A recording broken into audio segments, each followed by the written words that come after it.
Hello students, welcome to VUE academy. आज हम करेंगे क्लास 10th का चैप्टर लाइफ प्रोसेसेस। तो लाइफ प्रोसेसेस में जितने भी आपके एनसीईआरटी के अकॉर्डिंग जितने भी टॉपिक्स प्रोवाइडेड हैं, जो भी आपके शॉर्ट नोट्स और लॉन्ग नोट्स इस टॉपिक पे बन सकते हैं, और जो भी एग्जांपल्स, डायग्राम्स, जितना कुछ भी पॉसिबल था सब का सब हमने इस पीपीटी में इंक्लूड किया है। तो आपको एक बार एनसीईआरटी पढ़ने की जरूरत है, ऑब्वियसली है, लेकिन उसके बाद आपको हमारे नोट से बाहर जाके, हमारी पीपीटी से बाहर जाके कहीं कुछ पढ़ने की जरूरत नहीं है। This is the sufficient material जो आप पढ़ सकते हैं, और जो आप एग्जाम्स के टाइम अगर आप सिर्फ वीडियो देख के इस पीपीटी से आप अपने नोट्स बनाते हैं तो आप आराम से अपना सिलेबस कवर कर सकते हैं। तो चलो शुरू करते हैं चैप्टर लाइफ प्रोसेसेस। ठीक है, चलो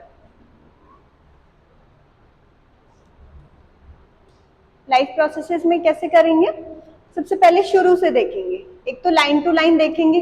पहली बात, कोई रश नहीं है, आराम से पढ़ना है, क्योंकि बायोलॉजी के मुश्किल से 6 से 7 चैप्टर हैं आपके। ठीक है, टोटल काउंट मुझे याद नहीं है, लेकिन बहुत थोड़े चैप्टर से, तो बहुत ध्यान से पढ़ना है। एक बार में जब हमने पूरी डेफिनेशंस, पूरी चीजें जब एक बार याद कर ली ना, तो उनको बार बार रटने की जरूरत नहीं पड़ेगी हमें। तो एक बार में करेंगे, लेकिन बहुत अच्छे से करेंगे। ठीक है, शुरू करते हैं। फर्स्ट आता है हमारे पास लाइफ प्रोसेसेस। अब ये जो वर्ड दिया हुआ है हमारे पास लाइफ प्रोसेसेस, ये होता क्या है, सबसे पहले देखेंगे डेफिनेशन। ठीक है, all the processes which are necessary to maintain life in an organism are called life processes. कोई भी ऐसा ऑर्गेनिज्म हुआ जिसके लिए जरूरी है ये चीजें करनी, जरूरी होती है मतलब क्या होता है कि इसके बिना जो ऑर्गेनिज्म होता है उसका काम नहीं चलता है, उसके लिए नेसेसरी है ये करना। ठीक है, उन चीजों को हमने क्या बोला, लाइफ प्रोसेस। लाइफ को चलाने के लिए जो प्रक्रियाएं हम करते हैं, जो प्रोसेसेस हम करते हैं, उनको हमने क्या बोला है, लाइफ प्रोसेसेस। देखो बायो में सबसे अच्छी चीज क्या होती है, जो आपको डेफिनेशंस प्रोवाइडेड है ना, उनको छोटा छोटा तोड़ लो। ठीक है, छोटे छोटे अगर पार्ट्स में ब्रेक करेंगे, लाइफ प्रोसेस, लाइफ को चलाने के लिए जो प्रोसेस हमें रिक्वायर्ड है उनको क्या बोला है, लाइफ प्रोसेसेस। ठीक है, अब बेसिक लाइफ प्रोसेसेस के अंदर क्या क्या इंक्लूड होगा। ठीक है, बेसिक लाइफ प्रोसेसेस कौन कौन सी हैं कि जिसके बिना जो है ह्यूमन बीइंग्स या जो एनिमल्स है उनका सर्वाइवल नहीं होता है। उसमें हमारे पास आता है फर्स्ट न्यूट्रिशन। न्यूट्रिशन क्या हुआ, खाना पीना। बिना खाना पीना किए कैसे होगा, एटीपी नहीं बनेगा, एटीपी नहीं बनेगा तो बॉडी में एनर्जी करेंसी नहीं आएगी, और एनर्जी करेंसी नहीं आई तो बॉडी फंक्शन ही नहीं करेगी। तो न्यूट्रिशन क्या हुई, लाइफ प्रोसेस हुई उसके अकॉर्डिंग। सेकंड क्या है, रेस्पिरेशन। रेस्पिरेशन की वैल्यू अब आप लोगों को वैसे ही पता होगी, जब तक सांस नहीं लोगे तब तक कैसे आपकी कोई लाइफ प्रोसेस चलेगी, है ना। थर्ड आता है ट्रांसपोर्टेशन। ट्रांसपोर्टेशन में कोई भी चीज जब आपकी एक जगह से दूसरी जगह पे सर्कुलेट नहीं होगी आपकी बॉडी में, जहां पे भी जो भी बन रहा है, तो कैसे लाइफ चलेगी, है ना। फोर्थ आता है हमारा एक्सक्रीशन। एक्सक्रीशन, अगर आपने कोई भी चीज खाई है और उसमें कोई भी वेस्ट मटेरियल बना है और वो आपने बॉडी में होल्ड करके रख लिया, तो क्या होगा, एक दो दिन तो वो होल्ड रह जाएगा। जैसे बहुत लोगों को कॉन्स्टिपेशन की भी प्रॉब्लम होती है और वो अपना फीकल मैटर पास नहीं कर पाते हैं 2-2 दिन तक, 3-3 दिन तक, 1-1 वीक तक। लेकिन चलो इतना हो गया नॉर्मल, इसके बाद जब वो बढ़ता जाएगा, वो फीकल मैटर अंदर इकट्ठा होता जाएगा, तो क्या होगा, बॉडी में इन्फेक्शन बनने स्टार्ट होंगे, है ना। और जो इंटेस्टाइन्स है वो भरनी शुरू हो जाएंगे, तो एक टाइम के बाद आप कुछ खा भी नहीं पाओगे। तो जो बॉडी में जितनी भी हमारी प्रोसेसेस भगवान ने बना के दी है, जो सिस्टम बना के दिया है, वो एकदम सोच समझ के बनाया हुआ है। हर चीज का अपना एक फंक्शन है, और अगर वो फंक्शन नॉर्मल तरीके से ना चले तो हमारी बॉडी भी नॉर्मली फंक्शन नहीं कर पाती। ठीक है, तो ये हो गया हमारा एक्सक्रीशन। अब in unicellular organisms all the life processes are carried out by the single cell. Unicellular organisms मतलब कौन, अमीबा, पैरामीशियम। इनमें क्या होता है कि जितनी भी लाइफ प्रोसेसेस है, न्यूट्रिशन, रेस्पिरेशन, ट्रांसपोर्टेशन, एक्सक्रीशन, जो भी हैं, जितनी भी हैं, वो सारी किसके थ्रू होती है, सिर्फ एक ही सेल के थ्रू होती है, क्योंकि उनकी बॉडी में तो सेल ही एक है ना।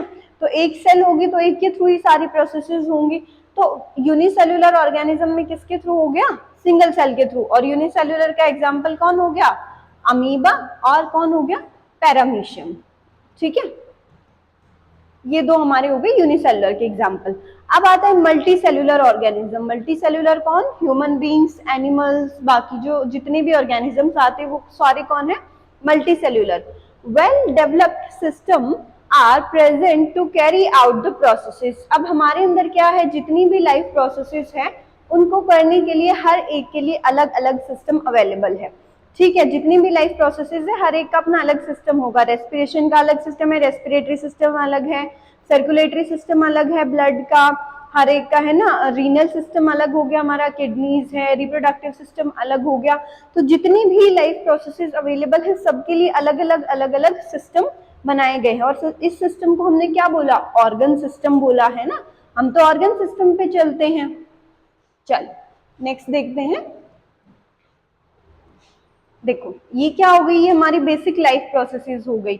एक क्या हो गया? न्यूट्रिशन है, रिप्रोडक्शन है, एक्सक्रीशन है, ग्रोथ है, मूवमेंट है, रेस्पिरेशन है, सेंसिटिविटी है। ये सारी किस चीज में आती है हमारी? ये सारी की सारी लाइफ प्रोसेसेस के अंदर आती हैं।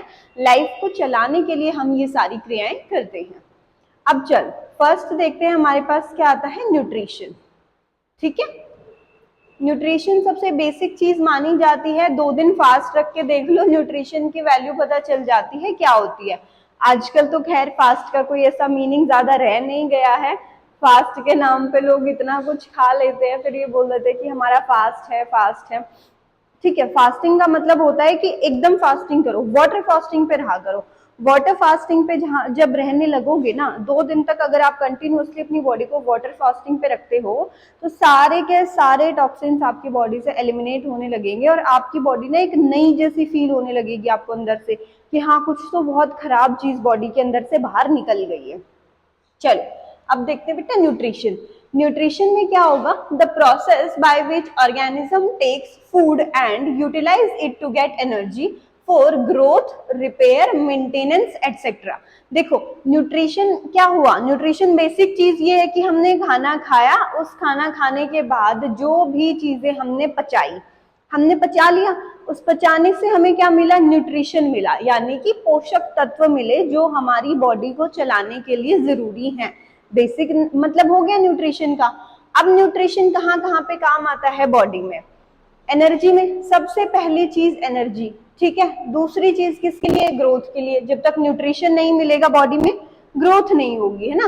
तीसरी चीज क्या होगी? रिपेयर। अब रिपेयर से क्या मतलब है? रिपेयर से मतलब ये है, यहाँ पे चोट लगी, चोट लगी, यहाँ पे जो आप लोकल लैंग्वेज में बोलते हो खुरंड आ गया, ठीक है, स्कम बोलते हैं उसको इंग्लिश में, मेडिकल टर्म में। तो यहाँ पे स्कम आ गया। अब वो स्कम क्या है? वो डेड सेल्स हैं जो नीचे की स्किन को रिपेयर कर रहे हैं। ठीक है, तो स्कम आया तो नीचे क्या हुई? उसकी रिपेयरिंग शुरू हो गई ना। अगर आपका एक्सीडेंट हुआ, आपको कोई भी चोट लगी, आपको कोई भी हल्का सा कट लगा है, तो वो थोड़े दिन में हील भी तो होता है। कुछ खाओगे पियोगे नहीं ना, एक टाइम ऐसा आएगा आपकी बॉडी हील करना बंद कर देगी। तो अगर बॉडी के पास न्यूट्रिशन नहीं है तो बॉडी में रिपेयर नहीं होंगी, सेल्स हील नहीं होंगी, जो भी डैमेज हुआ है वो रिकवरी नहीं हो पाएगी।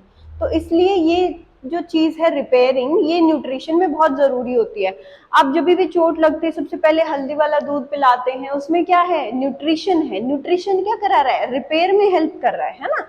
छोटी छोटी जो चीजें होती है ना उसको अपने आसपास की लाइफ से कनेक्ट करके देखा करो कि ये चीज यहाँ पे ऐसे हुई, ये चीज यहाँ पे ऐसे हुई है, ये हमें हल्दी वाला दूध पिलाया गया, इसका क्या फायदा है, कौन सी रिपेयरमेंट में हेल्प कर रहा है ना।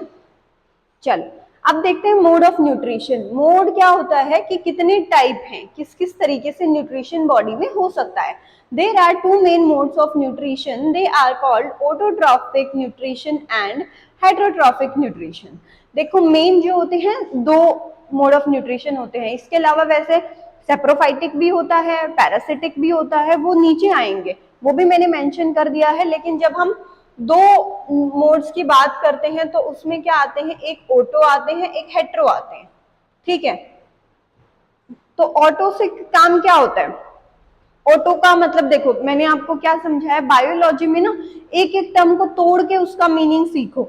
ऑटो का मतलब क्या हुआ? खुद से। ऑटो जनरेटेड सुना होगा, है ना, ऑटो मोबाइल्स हो गया, ऑटो ड्रिवन कार्स हो गई। ऑटो का मतलब ही क्या हो गया? जो चीज खुद से हो रही है। तो ऑटो का मतलब क्या हुआ? जो अपना खाना खुद बना रहे हैं, यानी कि जैसे प्लांट्स हो गए, प्लांट्स क्या कर रहे हैं, अपना खाना खुद बना रहे हैं। तो ऑटो का मतलब क्या हुआ, जो अपना खाना खुद बना रहे हैं। ठीक है, फर्स्ट देखते हैं ऑटोट्रॉफिक न्यूट्रिशन। डेफिनेशन देखो, is nutrition in which organisms prepare their own food from simple inorganic substances like carbon dioxide and water in the presence of sunlight and chlorophyll। अब देखो, सबसे पहले ऑटो का मतलब क्या हुआ, ऑटो का मतलब हुआ सेल्फ, सेल्फ खुद से। ठीक है, ये क्या होंगे, ये खुद से खाना बनाएंगे, खुद से। ठीक है, हिंदी में भी लिख दिया थोड़ा सा, ऐसा कुछ नहीं है कि अगर हम इंग्लिश मीडियम में पढ़ते हैं तो हम हिंदी में नहीं लिख सकते, हिंदी में नहीं याद कर सकते, हम कर सकते हैं। जैसे आपका माइंड चले, जैसे आपके ब्रेन को चीजें सुटेबल लगे, वैसे पढ़ो। ठीक है, अब ऑटोट्रॉफिक न्यूट्रिशन में क्या हुआ, इसमें organism prepare their own food from simple organic inorganic substances like CO2 and water in the presence of sunlight and chlorophyll. अब इस प्रोसेस को हम क्या बोलते हैं, इस प्रोसेस को प्लांट्स में बोला जाता है फोटोसिंथेसिस। फोटोसिंथेसिस में क्या होता है, दो चीजें यूज होती हैं, एक होता है वाटर और एक होता है कार्बन डाइऑक्साइड। प्लांट्स इन दो चीजों को यूज करते हैं, और किन की प्रेजेंस में करते हैं, एक सनलाइट की प्रेजेंस में करते हैं और एक क्लोरोफिल की प्रेजेंस में करते हैं। देखो, प्लांट को पानी नहीं मिलता, सिंपल चीजों से, लाइफ की चीजों से कनेक्ट करके बताऊंगी आपको, बिल्कुल बेसिक समझाऊंगी। प्लांट को आपने पानी नहीं डाला, प्लांट को पानी नहीं डाला, 10 दिन बाद प्लांट सूखने लग जाएगा, 15 दिन बाद बिल्कुल मर जाएगा अगर वो छोटा पौधा है तो। अगर वो बड़ा पौधा है तो क्या होता है, उसकी जड़ें ना एकदम नीचे तक बहुत डीप चली जाती, तो वो नीचे जमीन अंडरग्राउंड से वो पानी खींचने लग जाता है। अदरवाइज जो छोटा प्लांट होता है 10 दिन में 15 दिन में मर जाएगा, पानी मत दो। क्यों मरा है, क्योंकि पानी उसको कहाँ चाहिए, फोटोसिंथेसिस में चाहिए। पानी उसको कहाँ चाहिए, फोटोसिंथेसिस में चाहिए, खाना बनाने के लिए चाहिए। खाना बनाने के लिए हमने पानी उसको दिया नहीं, वो मर गया। अगर उसको CO2 नहीं मिली, कार्बन डाइऑक्साइड नहीं मिली, तो भी वो मर जाएगा। लेकिन कार्बन डाइऑक्साइड तो वो एनवायरमेंट से डायरेक्टली खींच लेता है, तो कार्बन डाइऑक्साइड उसको हम प्रोवाइड नहीं कर रहे, राइट। लेकिन अगर CO2 नहीं मिली तो भी वो मरेगा, पानी नहीं मिला तो भी वो मरेगा। अब इसके अलावा सनलाइट नहीं मिली तो भी मरेगा, एक्सेप्ट सम इंडोर प्लांट्स। देखो, कुछ जो इंडोर प्लांट्स होते हैं ना, इंडोर प्लांट्स का मतलब होता है जो रूम के अंदर वाले प्लांट्स होते हैं, जैसे कि मनी प्लांट हो गया, जैसे कि और एक दो प्लांट्स होते हैं, जेड प्लांट है, स्नेक प्लांट है। इनको इतनी ज्यादा सनलाइट की जरूरत होती नहीं है, ये छाया में उग जाते हैं। लेकिन मोस्ट ऑफ द प्लांट्स को अगर आपने सनलाइट प्रोवाइड नहीं की तो भी वो मरेंगे। ठीक है, और क्लोरोफिल, क्लोरोफिल होता है ग्रीन पिगमेंट। जो भी ग्रीन पिगमेंट होता है लीव्स का, वो क्या होता है, क्लोरोफिल होता है। क्लोरोफिल के अंदर क्या है, स्टोमेटा प्रेजेंट होते हैं, जो कि खाना बनाने में मदद करते हैं। ठीक है, ये इतना समझा दिया। फोटोसिंथेसिस आपका आगे भी आएगा, आगे भी कराऊंगी। ठीक है, अब प्लांट्स क्या करते हैं, सबसे मेन चीजें याद रखो, वाटर और CO2 की हेल्प से सनलाइट और क्लोरोफिल की प्रेजेंस में अपना खाना बनाते हैं। बेसिक बात आपको ये याद रखनी है। अब इसके एग्जाम्पल क्या क्या हो गए, all green plants and some bacteria. जितने भी ग्रीन प्लांट्स है वो सारे फोटोसिंथेसिस करेंगे, सारे ऑटोट्रॉफिक न्यूट्रिशन के बेसिस पे चलते हैं। और कुछ बैक्टीरिया भी ऐसे होते हैं जो अपना खाना खुद बनाते हैं। ठीक है, नेक्स्ट देखो, अब न्यूट्रिशन में क्या आ गया, हेटेरोट्रॉफिक न्यूट्रिशन के जो मैंने आपको बताए थे वो टाइप बताए थे। अब देखो, इन सबको नीचे मैंने और एक्सप्लेन कर रखा है। न्यूट्रिशन में क्या है हमारे पास, ऑटोट्रॉफिक। ऑटोट्रॉफिक में क्या आ गए, green plants, blue green algae और कुछ बैक्टीरिया। हेटेरोट्रॉफिक में क्या आ गया, पार्ट्स आ गए, सेप्रोफाइटिक, एक फंजाई और यीस्ट, गले सड़े खाने पे लगते हैं। ठीक है, पैरासाइट्स आ गए, कसकटा, प्लाज्मोडियम, जो हमारा ऐसे दूसरे बंदे के बॉडी पे रह के जो खाना चूसते हैं। जैसे आपने अमरबेल का प्लांट सुना होगा ना, कसकटा, कसकटा उसी को बोलते हैं। तो अमरबेल क्या करती है, दूसरे के ऊपर रह के उसका जो न्यूट्रिशन होते हैं वो अपने पास खींच लेते हैं। जैसे हमारे बालों में जुएं हो जाते हैं, लाइस हो जाते हैं ना हमारे बालों में, वो क्या है, वो पैरासाइट है। पैरासाइट क्या होते हैं, हमारे सिर पे रह के खून चूस लेते हैं। अब कुछ लोग भी पैरासाइट होते हैं, कुछ ह्यूमन बींग्स भी हैं जो पैरासाइट के फॉर्म में हमारी लाइफ में होते हैं, जो हमारी लाइफ में है तो पर हमसे सारी एनर्जी खींचते रहते हैं हमारी, तो उनको हम पैरासाइट बोलते हैं। ठीक है। थर्ड न्यूट्रिशन हो गया हमारा होलोजोइक, जो दूसरों पे वैसे डिपेंड है, दूसरों से हम खाना लेके खा रहे हैं, ठीक है, बट हम डिपेंड हैं बस उन पे, हम ये नहीं है कि उनसे खींच रहे हैं, उनकी बॉडी से नहीं खींच रहे हैं, लेकिन हम उन पे डिपेंड हैं, तो वो क्या हो गया, होलोजोइक न्यूट्रिशन हो गया। चल अगला देखते हैं हेट्रोट्रॉफिक न्यूट्रिशन। हेट्रोट्रॉफिक न्यूट्रिशन के क्या क्या पार्ट्स आएंगे देख। चल, heterotrophic nutrition is the nutrition in which organisms get their food directly or indirectly from plants।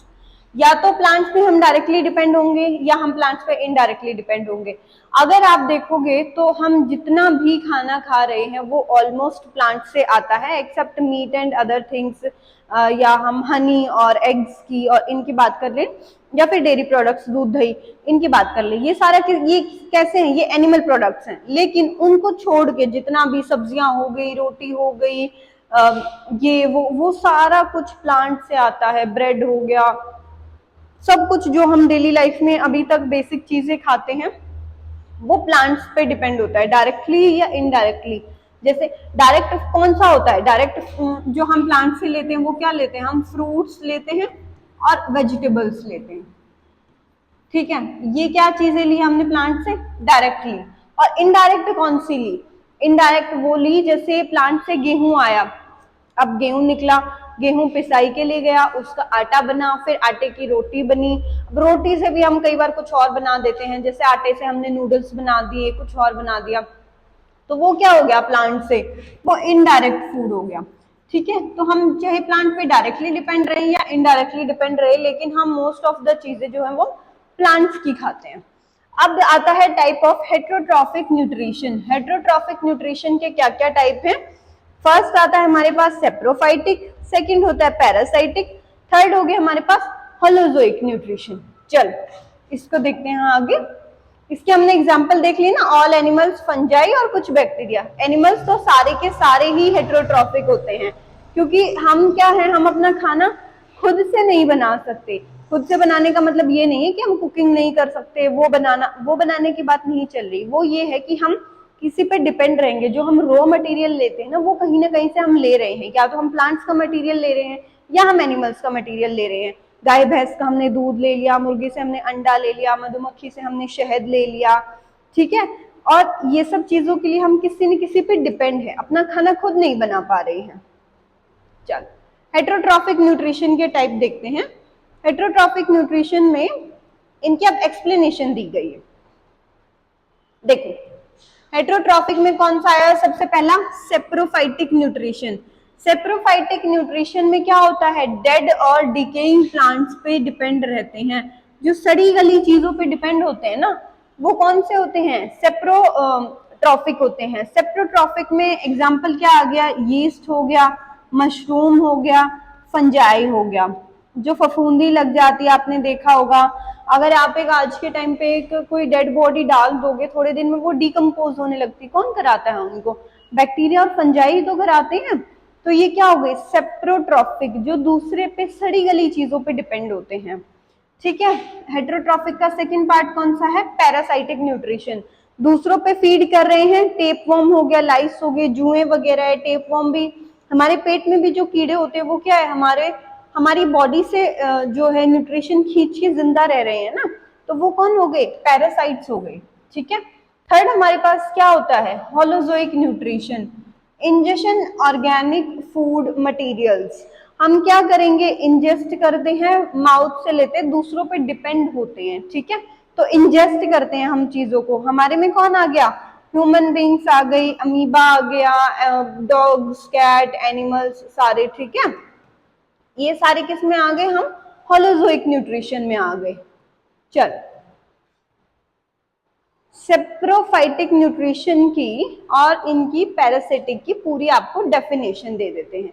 देखो मैंने बाद में डेफिनेशन भी इसलिए दी हुई है कि आपको नोट्स बनाने की जरूरत ना पड़े।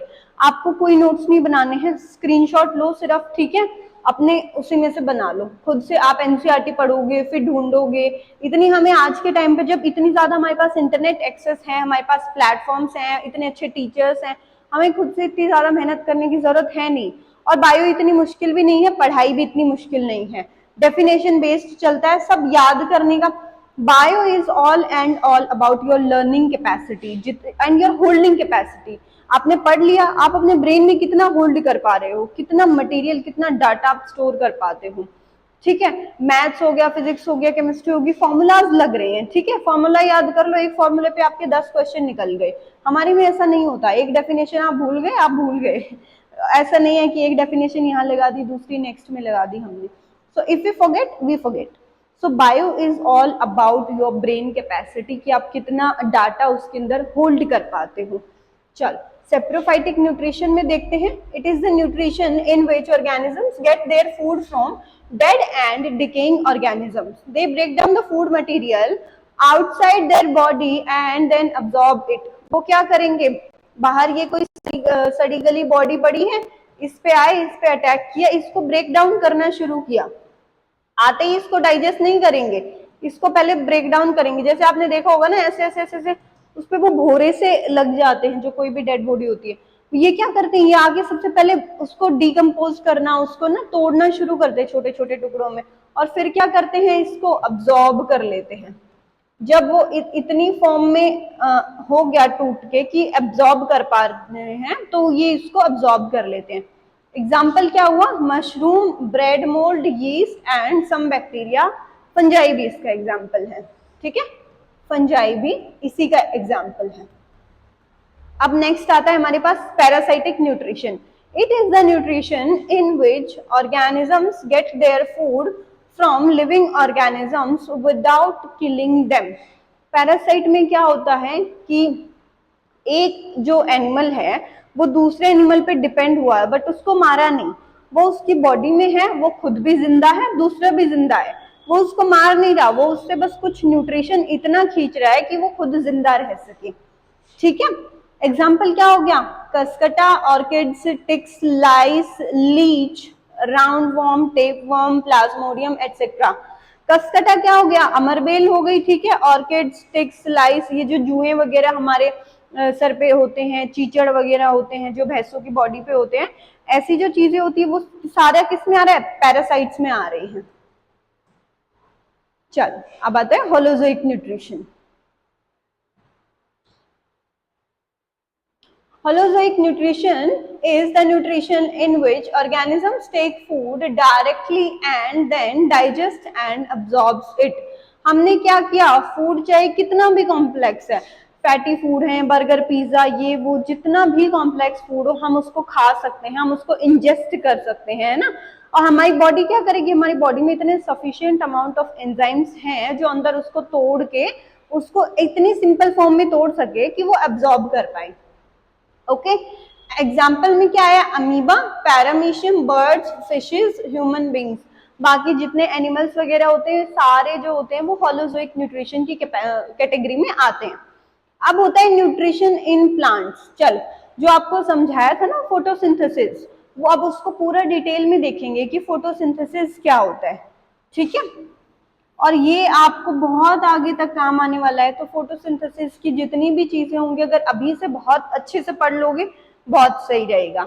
ठीक है, photosynthesis is the process by which plants prepare food by using carbon dioxide and water in the presence of sunlight and chlorophyll. देखो, दो चीजें बताई थी, CO2 यूज होगा, पानी यूज होगा, किसकी प्रेजेंस में होगा, सनलाइट की प्रेजेंस में होगा और क्लोरोफिल की प्रेजेंस में होगा। ठीक है, ये चीजें बस मेन जो फोटोसिंथेसिस का पर्पस है वो यही है। The food prepared is carbohydrate which is stored in the form of starch. अब इससे क्या होता है, कार्बोहाइड्रेट प्रोड्यूस होते हैं, कार्बोहाइड्रेट प्रोड्यूस होते हैं और वो स्टोर किसकी फॉर्म में होते हैं, स्टार्च की फॉर्म में स्टोर हो जाते हैं। Oxygen is released in this process, और ये जो प्रोसेस होती है ये क्या रिलीज करती है, ऑक्सीजन रिलीज करती है। और ऑक्सीजन जो रिलीज हुई वो किसने ली? हमने। देखो प्लांट और हम जो है वो को डिपेंडेंस है। हमने कार्बन डाइऑक्साइड छोड़ी, उनके जीने के लिए जरूरी है, उन्होंने ऑक्सीजन छोड़ी, हमारे जीने के लिए जरूरी है। तो इसको हम क्या बोलते हैं? को डिपेंडेंसी बोलते हैं, को डिपेंडेंसी। ठीक है, को डिपेंडेंट्स। हम और प्लांट्स क्या है? को डिपेंडेंट्स है, एक दूसरे पे निर्भर करते हैं अपनी अपनी लाइफ प्रोसेसेस को चलाने के लिए। चल अगला आता है क्लोरोप्लास्ट। क्लोरोप्लास्ट क्या होता है? और उसके बाद क्या देखेंगे? जो फोटोसिंथेसिस की इक्वेशन है ना, वो देखेंगे। ठीक है, अब these are small organelles which contains chlorophyll which absorbs sunlight for photosynthesis। अब ये क्या है? क्लोरोप्लास्ट ऐसी ऑर्गेनेली है जिसके अंदर क्या होता है? क्लोरोफिल। और क्लोरोफिल क्या है? क्लोरोफिल है green pigment of the plant, green pigment of the plant. और green pigment of the plants हमारा कहाँ पे प्रेजेंट होता है? लीव्स में प्रेजेंट होता है। ठीक है, ग्रीन कलर कहाँ होता है प्लांट्स का? लीव्स में होता है। लीव्स में क्या होता है? क्लोरोप्लास्ट। क्लोरोप्लास्ट में क्या है? क्लोरोफिल। क्लोरोफिल ने कैसा कलर दिया? हरा कलर दिया उसको। ठीक है, अब फोटोसिंथेसिस की इक्वेशन देखो। अब ये क्या है? CO2 आई, वाटर आया, सनलाइट और क्लोरोफिल की प्रेजेंस में क्या हुआ? अपना खाना बनाया, थोड़ा सा पानी भी रिलीज हुआ इस प्रोसेस में। थोड़ा सा पानी जो रिलीज होता है ना, वो फिर हवा में उड़ जाता है इवेपोरेट होके। और क्या हुआ इस प्रोसेस में? जो सबसे मेन इंग्रेडिएंट बना वो क्या बना हमारे पास? ऑक्सीजन बनी। इसका एक स्क्रीनशॉट ले लो, इसको याद रखना। ये जो इक्वेशन है ये आपके हमेशा हमेशा काम आएगी। ठीक है, तो सबसे मेन जो प्रोडक्ट होता है वो इसमें क्या बना? ऑक्सीजन बना, क्योंकि हमारे लिए तो ऑक्सीजन ही जो है सबसे इंपॉर्टेंट चीज है। अब देखते हैं प्रोसेस ऑफ फोटोसिंथेसिस। फोटोसिंथेसिस की प्रोसेस क्या है? कैसे फोटोसिंथेसिस हो रहा है? ठीक है, थोड़ा सा पानी पी लेते हैं।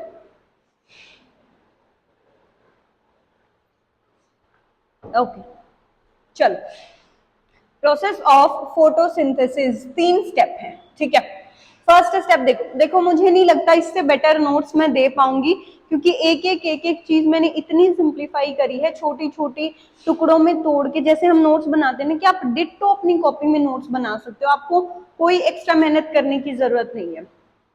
Absorption of light energy by chlorophyll. अब फोटोसिंथेसिस में सबसे पहले क्या हुआ? जो क्लोरोफिल था लीफ के अंदर, उसने क्या किया? लाइट को एब्जॉर्ब किया। सनलाइट, सनलाइट की प्रेजेंस हमें चाहिए थी ना, तो सनलाइट से उसने क्या किया? एब्जॉर्ब किया। Conversion of light energy into chemical energy and splitting up into hydrogen and oxygen. अब ये जो लाइट एनर्जी थी ये किस में बनी? केमिकल एनर्जी में। केमिकल एनर्जी मतलब जो हमारे काम आने वाली एनर्जी है। अब इसमें क्या बना? इसमें इन्होंने बनाया, वाटर रिलीज किया और क्या रिलीज किया? ऑक्सीजन रिलीज किया। Reduction of CO2 by hydrogen to form carbohydrates. अब क्या हुआ? यहाँ पे हमने क्या चाहिए था? CO2 भी चाहिए थी। CO2 से क्या बना यहाँ पे हमारे पास? कार्बोहाइड्रेट्स। कार्बोहाइड्रेट्स बने हमारे पास, जो C6H12O6 बना था, कार्बोहाइड्रेट्स बने। और कार्बोहाइड्रेट्स प्लांट में किस फॉर्म में स्टोर होते हैं? स्टार्च की फॉर्म में स्टोर होते हैं। ये बेसिक सी प्रोसेस है फोटोसिंथेसिस की। इसमें कुछ कुछ भी कॉम्प्लेक्स नहीं है, जितना आराम से, जितना आसानी से इसमें समझा रखा है, एक बार में समझ जाओगी। चल यहाँ पे दोबारा से दिखा दिया। सनलाइट आई, सनलाइट आई, CO2 आया, पानी आया। देखो कितना, और तुम्हें कितना आसानी से समझाएं ये बताओ। सबसे पहले क्या जरूरत थी? सनलाइट की थी, कार्बन डाइऑक्साइड की थी, पानी की थी। इन तीनों की जरूरत थी। ये कहाँ आएंगे? लीफ पे आएंगे। देखो आप ना 2 चीजें याद किया करो, एक तो हमें कौन सी इंग्रेडिएंट्स की जरूरत है, एक हमारा कौन सा प्रोडक्ट बन रहा है। उसके अलावा हमें किसी और चीज को याद करने की जरूरत नहीं है। फर्स्ट चीज हमें क्या चाहिए थी? सनलाइट। सेकंड चीज हमें क्या चाहिए? Carbon dioxide. थर्ड चीज हमें क्या चाहिए? वाटर। चौथी चीज भी चाहिए। चौथी चीज क्या है? क्लोरोफिल। यहाँ सारी चीजें कहाँ आ रही है? लीफ पे ही तो आ रही है। क्लोरोफिल का है, लीफ में है।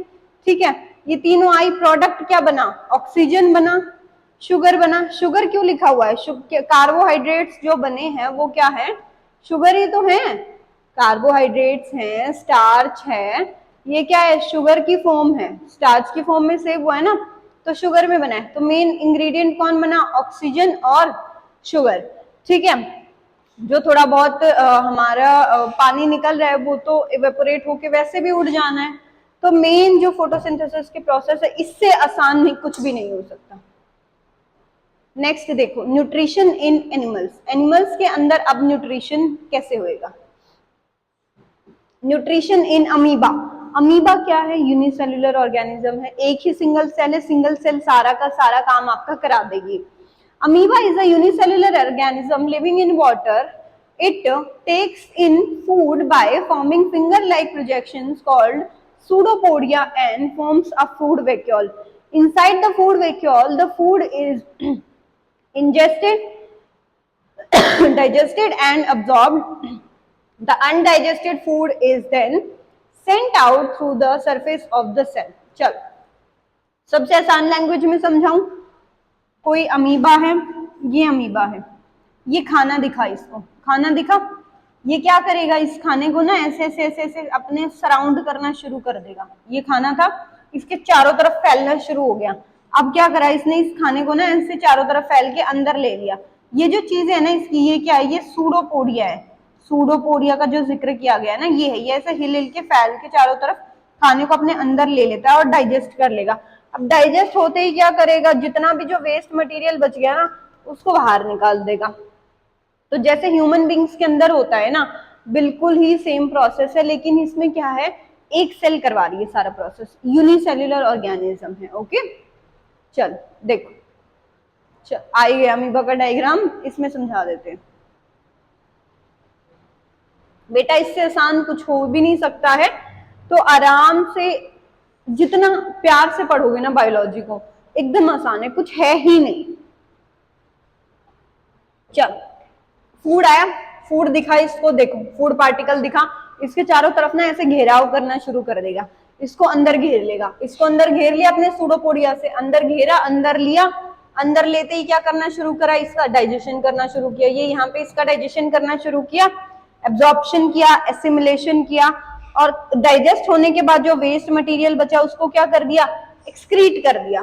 तो जो सेम ह्यूमन बींग्स में था वही प्रोसेस चल रही है, अमीबा ने कुछ नया थोड़ी किया है, सारा कुछ वही होगा। सिर्फ एक चीज याद रखनी है कि यूनिसेल्युलर ऑर्गेनिज्म है, अमीबा सिंगल सेल में होगा सारा काम, उससे बाहर नहीं हो सकता कुछ भी। ठीक है, जो काम होगा एक ही सिंगल सेल के अंदर होगा, सिंगल सेल से बाहर कुछ भी नहीं होगा। अब देखो nutrition in human beings, human beings के अंदर कैसा न्यूट्रिशन होगा, वो क्लास जितनी भी लंबी चले, चैप्टर पूरा कराएंगे आज। ठीक है, और चैप्टर पूरा करने के बाद मुझे नहीं लगता कि आपको लाइफ प्रोसेस के बारे में दोबारा सोचने की जरूरत है कि कैसे होते हैं, क्या होते हैं। हो सकता है आपको टाइप्स में थोड़ा सा दिक्कत आए, टाइप्स याद करने में थोड़ी प्रॉब्लम आए, लेकिन अगर आपके पास कोई ऐसा नाम ले देंगे ना कि पैरासिटिक न्यूट्रिशन क्या होता है, आपको फटाक से याद हो जाएगा कि मैम ने बताया था कि पैरासिटिक न्यूट्रिशन में ना दूसरे का खाना खाते हैं, वो दूसरे की बॉडी पे डिपेंड रहते हैं, लेकिन मरता उसमें कोई भी नहीं है ना। तो ऐसे आपको नाम लेते ही सारी चीजें याद हो जाएंगी। फोटोसिंथेसिस में हमें क्या चाहिए था, सनलाइट, कार्बन डाइऑक्साइड, वाटर और क्लोरोफिल। प्रोडक्ट क्या बन रहा है हमारा, प्रोडक्ट बन रहा है ऑक्सीजन और कार्बोहाइड्रेट्स। स्टोर किसके फॉर्म में हो रहा है, स्टार्च की फॉर्म में हो रहा है प्लांट में। बस सिंपल हो गया फोटोसिंथेसिस याद। अब ह्यूमन बींग्स का न्यूट्रिशन देख लो, हमारा कैसे न्यूट्रिशन चलता है। Nutrition in human beings takes place in digestive system. It consist of the alimentary canal glands which produce enzymes which break down food into smaller molecules।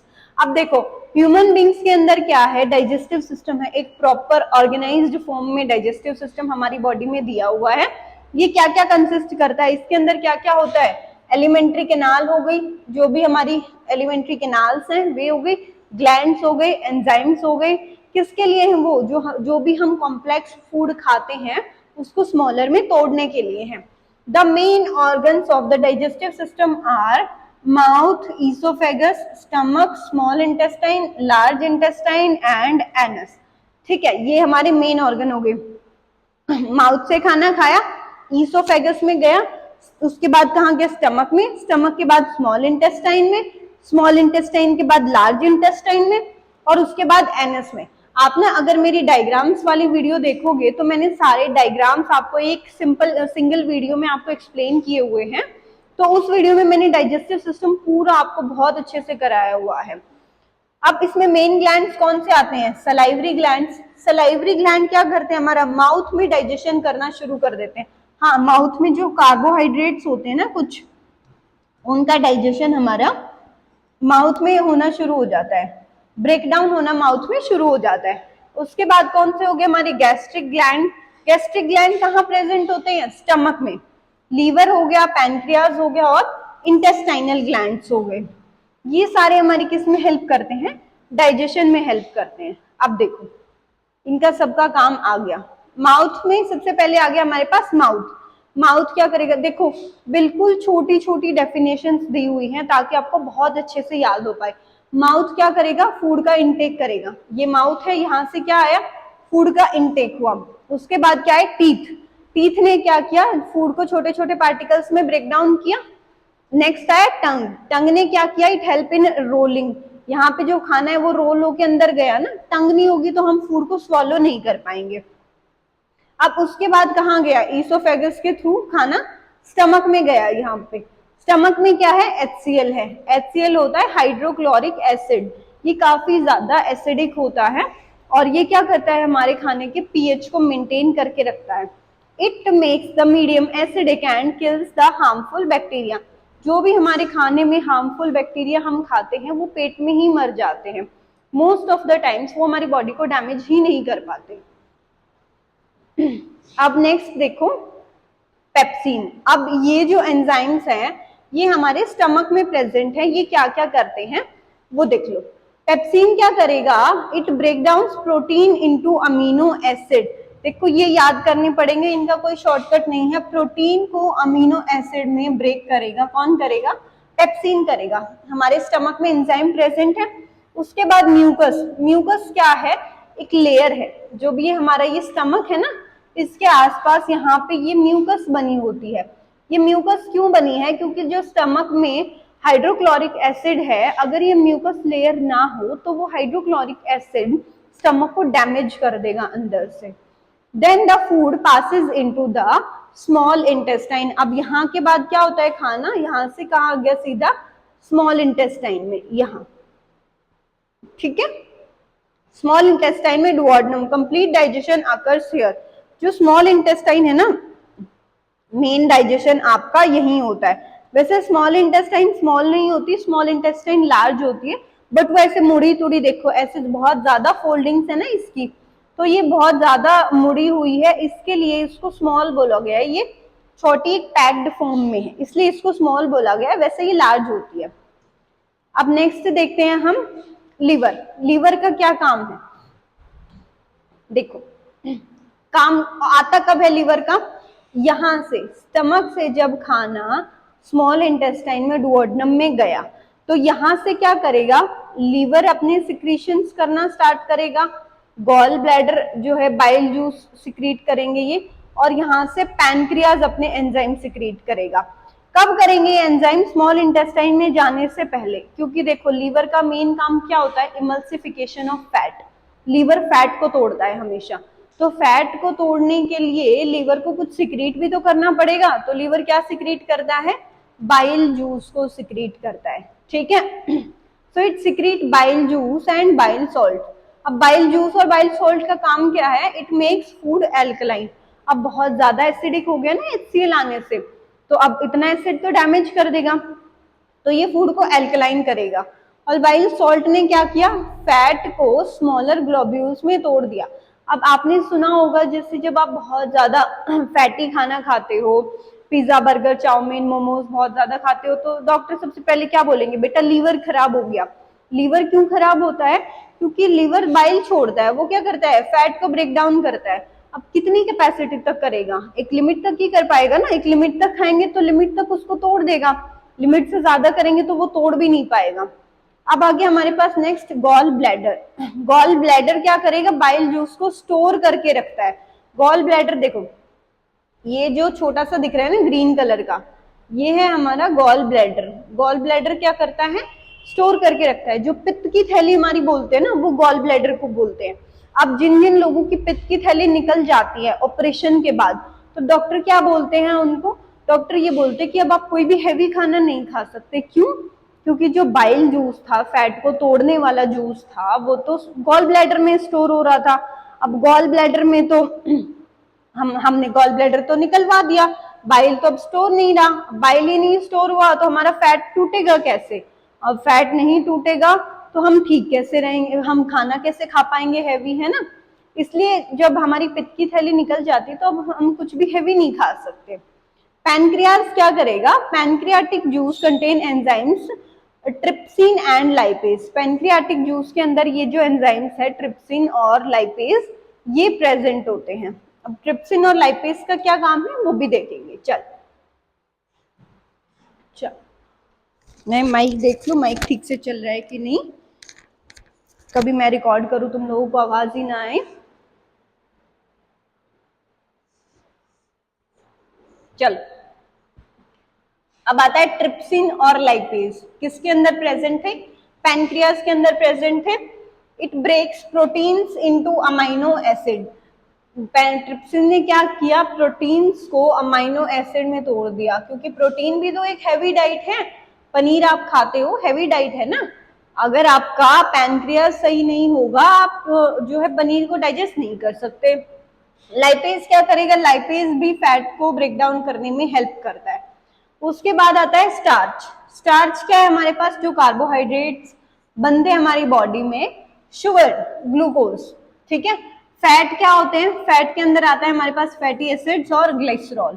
Proteins में हमारे पास आता है अमीनो एसिड। देखो थोड़ी सी मुश्किल टर्म्स है, क्योंकि 10th में वो पहली बार आ रही है। जब 12th तक जाओगे ना बायोलॉजी पढ़ते पढ़ते, सारी टर्म्स एकदम टिप्स पे याद हो जाएंगी और सारी टर्म्स एकदम नॉर्मल लगने लगेंगी। तो 10th क्लास से थोड़ा सा मुश्किल है, मैं भी समझती हूँ, पर धीरे धीरे कोशिश करेंगे, साथ मिलके याद कर लेंगे। अब नेक्स्ट ऑर्गन हमारे पास क्या आता है? Small intestine. स्मॉल इंटेस्टाइन में क्या होता है? The walls of small intestine has several finger like projections called villi. देखो यहाँ पे ना जो वॉल्स है ना, यहाँ पे छोटे छोटे छोटे छोटे फिंगर लाइक प्रोजेक्शंस प्रेजेंट होते हैं, इनको हम क्या बोलते हैं?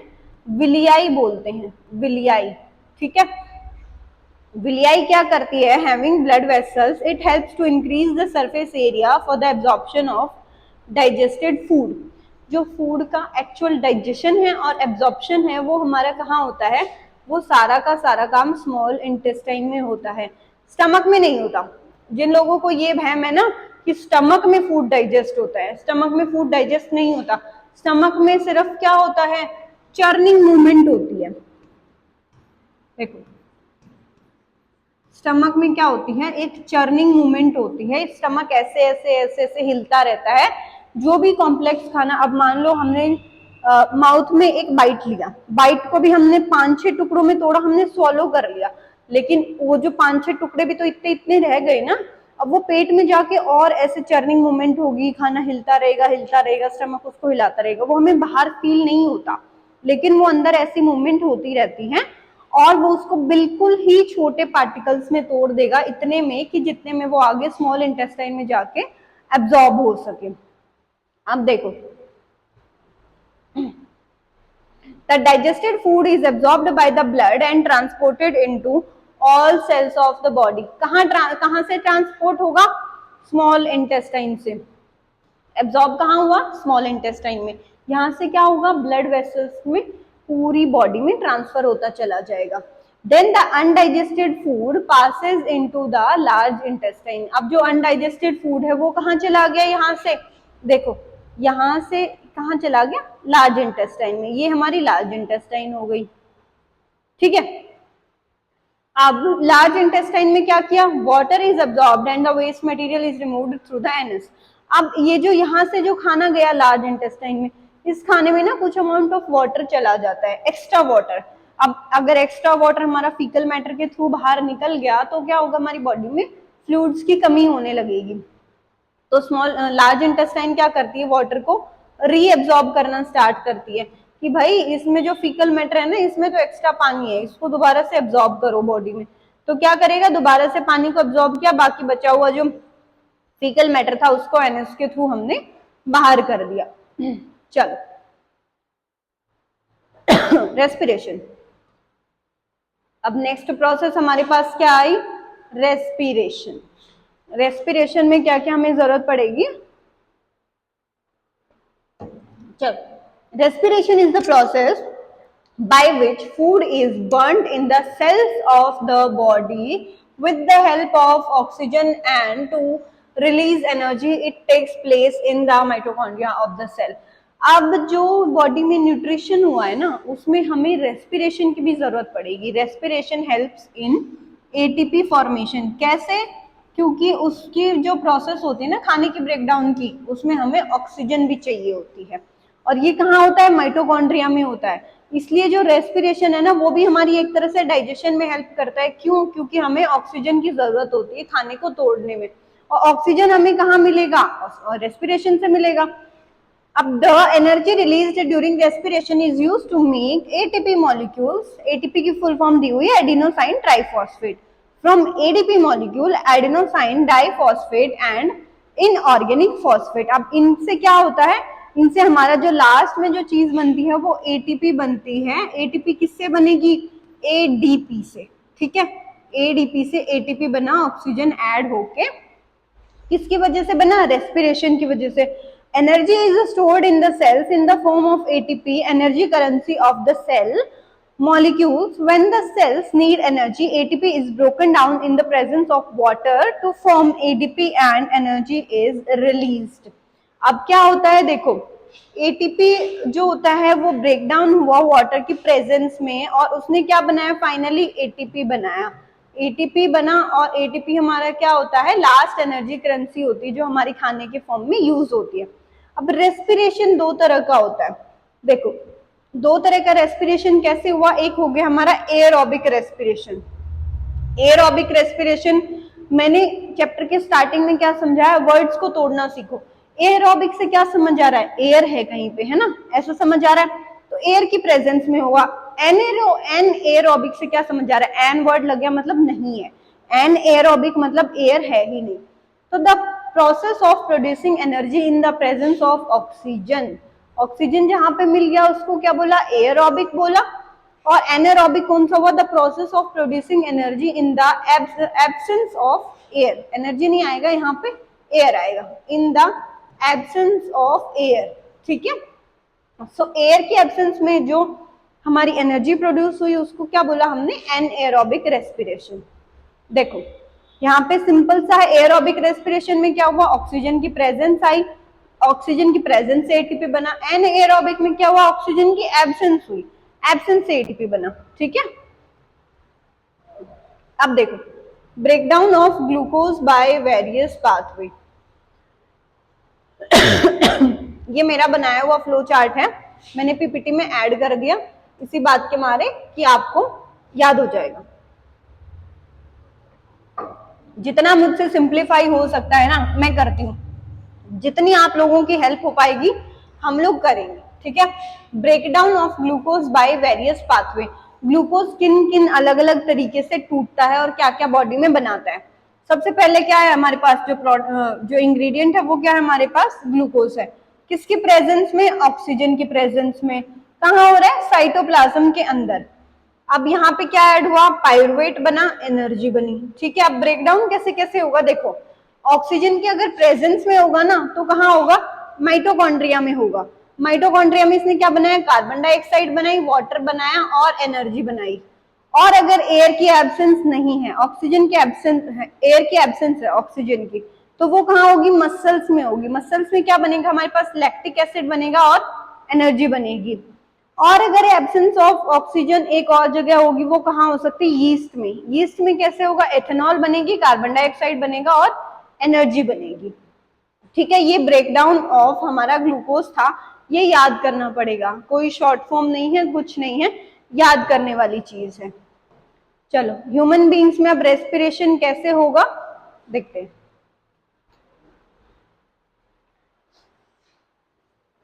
चलो ह्यूमन बीइंग्स में the human respiratory system is a system of organs responsible for inhaling oxygen and exhaling carbon dioxide in human beings. Air is drawn into the body and through the nostrils and filtered by the hairs present in the nostril। देखो human respiratory system में कौन oxygen है हमारा, जो भी inhaling और exhaling system है वो रिस्पॉन्सिबल है। एयर सबसे पहले कहाँ आएगी हमारी, नोज से आ गई। नोज में क्या प्रेजेंट है, हेयर्स प्रेजेंट है। हेयर क्या काम आते हैं, एयर को फिल्टर करने के काम आते हैं। हमने जब सांस लिया, ऐसे सांस हमने खींची, बहुत सारी हमारे अंदर डस्ट पार्टिकल्स गई, डस्ट पार्टिकल्स अंदर गए तो वो क्या होते हैं, हमारी नाक में जो बाल हैं उनके थ्रू फिल्टर हो जाते हैं। ठीक है। The main organ of the respiratory system are nostrils, nasal cavity, pharynx, larynx, trachea, bronchi, bronchioles, lungs and diaphragm। ये सारे हमारे जो है वो क्या है, मेन ऑर्गन्स हैं। देखो pharynx, larynx, trachea, bronchi, lungs, bronchioles, diaphragm, nasal cavity।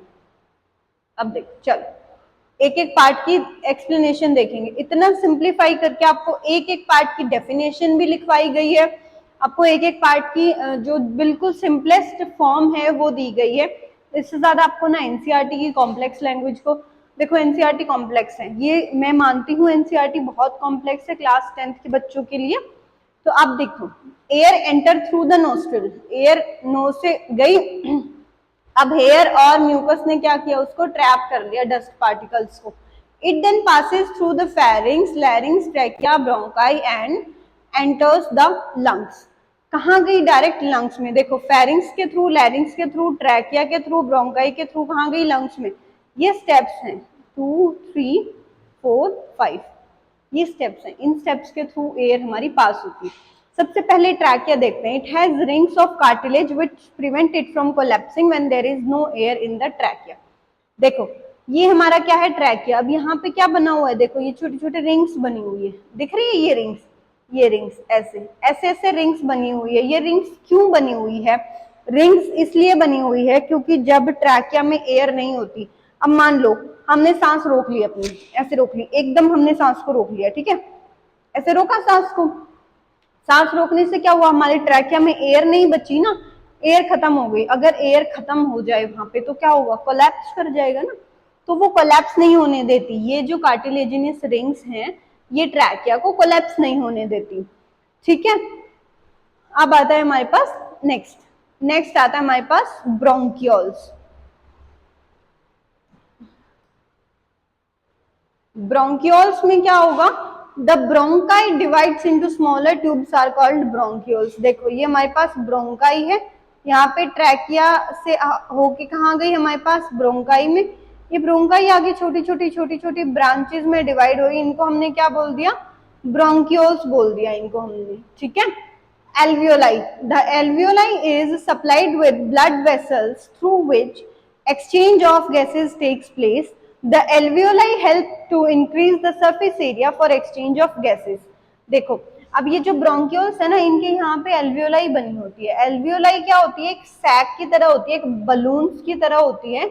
ये क्या करती है, यहाँ पे जो मेन जो एब्जॉर्प्शन है एयर का वो एल्वियोलाई में होता है, जो मेन एक्सचेंज ऑफ गैसेस है वो यहाँ होता है। और ये कहाँ प्रेजेंट, हमारी ब्रोंकियोल्स के अंदर प्रेजेंट है एल्वियोलाई। ठीक है। चलो मैकेनिज्म ऑफ ब्रीदिंग देखते हैं। मैकेनिज्म ऑफ ब्रीदिंग में क्या क्या होगा, चलो मैकेनिज्म ऑफ ब्रीदिंग में क्या क्या आएगा। when we breathe in air, the muscles of the diaphragm contract and moves downward and the chest cavity expand and the air into the lungs। देखो जब भी हमने सांस लिया तो सांस लेते ही क्या हुआ, हमारा डायफ्राम जो है ना वो कॉन्ट्रैक्ट हुआ, डायफ्राम कॉन्ट्रैक्ट हुआ। डायफ्राम कॉन्ट्रैक्ट होते ही क्या हुआ, जो एयर है ना वो लंग्स के अंदर फिल होनी स्टार्ट हो गई। ये जो डायफ्राम दिया हुआ है ना, इसका सबसे ज्यादा रोल होता है। देखो जो यहाँ पे जब आप फील करते हो ना, ऐसे सांस लेते हो, डायफ्राम कॉन्ट्रैक्ट हो रहा है, रिलैक्स हो रहा है, ठीक है। तो जब भी डायफ्राम कॉन्ट्रैक्ट हुआ तो एयर कहाँ फिल होनी स्टार्ट हुई, लंग्स के अंदर। अब क्या होगा जब हम ब्रीद आउट करेंगे, when we breathe out the muscles of the diaphragm relax. अब क्या हुआ, ब्रीद आउट किया तो मसल्स क्या हुई, रिलैक्स हुई, and moves upward and the chest cavity contracts and air goes out of the lungs. अब क्या होता है, चेस्ट कैविटी कॉन्ट्रैक्ट हुई, डायफ्राम रिलैक्स हुआ।